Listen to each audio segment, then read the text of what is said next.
Audio Jungle. Audio Jungle. Assalamualaikum warahmatullahi wabarakatuh. Salam Kayana Bintang. Halo, usia tua, orang tua yang panjang umur, gimana kabarnya? Luar biasa ya. Sudah olahraga, sudah jalan kaki, sudah naik sepeda, puter-puter, sudah senam, sudah sarapan, pasti ya. Nah, sekarang kita akan bincang-bincang ini. Karena kan di berita itu banyak orang tua yang dibuang oleh anaknya, bahkan disisih-sisihkan, dan seolah-olah orang tua itu sudah tidak dipentingkan bagi anak-anak. Tentu itu punya sebab akibat, punya jika maka, punya adalah, intinya punya alasan. Dan alasan itu kadang-kadang di luar nalar kita dan tidak bisa kita nilai, karena yang menilai orang lain. Tapi dari 100 paling 1, dari 1000 paling 10, ya itu lumrah. Tapi kita harus jaga-jaga lah. Jangan sampai semakin tua dijauhi oleh anak, semakin tua dijauhi oleh tetangga. Apa itu? Nah, yang pertama, sehat fisik dan batin. Sehat fisik itu orang lain akan senang. Jadi usahakan sehat fisik. Yang merawat itu kita, olahraga, makan teratur. Jangan manja, nggak mau makan ini, nggak mau makan, nanti sakit. Akhirnya orang lain terbebani sakit kita. Pokok sehat dan sehat batin. Kadang pakaian kita yang tidak pernah ganti akhirnya bau. Rambut yang nggak pernah keramas akhirnya bau, dihindari oleh anak. Kemudian kita tetangga bau karena nggak mandi-mandi, tetangga menjauhi kita. Jadi bersih diri, fisiknya bagus dan batinnya bagus meskipun sudah uzur. Nah, itu penentu pertama. Kan nggak masalah orang uzur, orang tua itu pakai minyak wangi lah, tapi minyak wanginya yang disukai oleh mereka. Jangan minyak wangi kita suka tapi sudah kuno, yang baunya mungkin kayak minyak nyong-nyong ya, kayak minyak apa kuburan, itu jangan. Jadi pakai minyak yang bagus, pakaiannya yang bersih dan sehat juga, meskipun sudah uzur tapi memberikan daya tarik bagi orang lain. Tetap senyum, batinnya harus sehat, itu yang pertama. Yang kedua adalah menghargai batasan dan privasi keluarga. Jadi kita harus tahu bahwa anak kita itu punya batasan yang tidak bisa kita masuki. Urusan pribadinya jangan terlalu kita masuki. Lalu kita percaya dan ikuti tata tertib keluarga karena punya privasi. Tidak boleh ember, ya. Jadi jangan sok ngatur anak, jangan sok ngatur orang lain karena dia punya privasi. Privasi itu apa ya? Rahasia.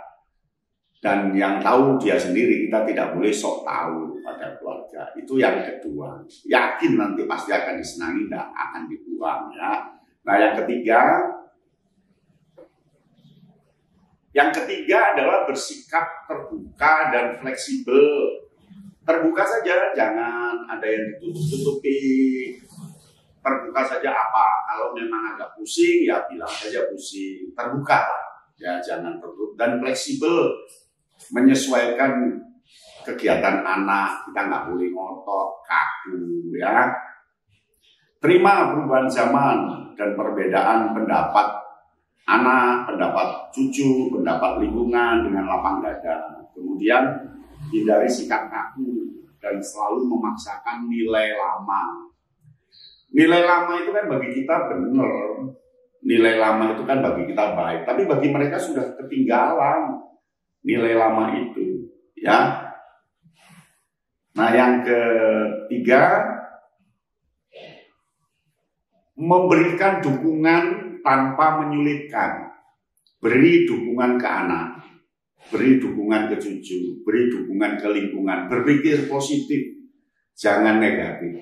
Beri dukungan, toh mereka yang melakukan, kita kan hanya berpendapat. Bantulah mereka sesuai kemampuan. Misalnya ya mengasuh cucu itu saat diperlukan tanpa harus menggurui, ya, lalu beri dukungan moral, ya, maju le, kamu pantas untuk itu, terus nak, kamu cocok untuk itu, terus nak, gitu. Beri dukungan, ya, dan fleksibel. Kalau nggak berhasil ya sudah, kita nggak boleh marah. Itu yang keempat, ya. Nah, yang kelima, menjadi pendengar yang baik. Menjadi pendengar yang baik itu 300% hasilnya. Jadi kita tidak menyela ketika anak ngomong, tidak menyela ketika cucu ngomong. Dengarkan dengan baik, penuh dengan apresiasi. Emosional kita harus kita kuatkan. Lalu kita harus simpati dan punya empati, perhatian yang tinggi. Dengarkan, jangan asik dengan sendirinya. Aku tua kok diomongin, nggak usah. Jadi dengarkan saja, ya. Kemudian anak itu kan kadang punya keluh kesah, dia mau curhat ke orang tua. Nah, kalau orang tua nggak mau dengarkan, kalau orang tua malah marah, kan dia nggak jadi curhat ke kita. Pada akhirnya dia benci pada kita. Jadi dengarkan curhatnya, lalu nggak usah menghakimi dan berilah nasihat ketika diminta. Jangan tiba-tiba beri nasihat tapi kita nggak ngerti duduk permasalahannya. Beri nasihat kalau diminta. Kalau enggak, ya beri momen yang pas ketika kita menasihati. Jangan terus tiap hari menasihati seperti dia kecil dulu. Beda, ya. Nah, yang ke-6, menunjukkan rasa syukur dan apresiasi. Jadi ucapkan terima kasih kepada cucu, kepada anak, kepada tetangga, ketika sudah berbuat baik, ketika kita melakukan apa, ucapkan terima kasih.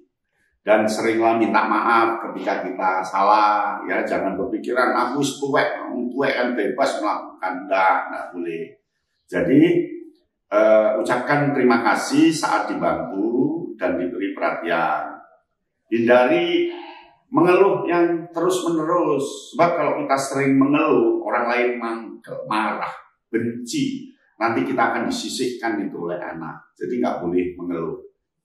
Dan jangan pernah merasa tidak cukup. Cukup, tidak cukup itu relatif. Cukup dan tidak cukup itu kan berdasarkan situasi. Jadi jangan pernah mengatakan tidak cukup. Karena kecukupan itu sebenarnya bergantung pada kita dan Gusti Allah. Dan Allah yang Maha Kuasa ini, ya. Kemudian yang ke-7, tidak membandingkan atau pilih kasih. Jadi ketika anak kita dua, ya jangan membandingkan satu dengan yang lain. Dan tidak boleh pilih kasih. Kadang memang susah. Menurut kita nggak pilih kasih, tapi anak melihatnya dikira kita pilih kasih. Karena anak tidak tahu sebelumnya. Gitu ya, hari itu anaknya A kita berikan minuman, sedangkan anaknya B di hari lain nggak diberi minuman, marah anak itu kok dikasih anak saya kok enggak. Ya terus terang saja umumkan, kalau sudah yang lalu umumkan bahwa tidak pilih kasih.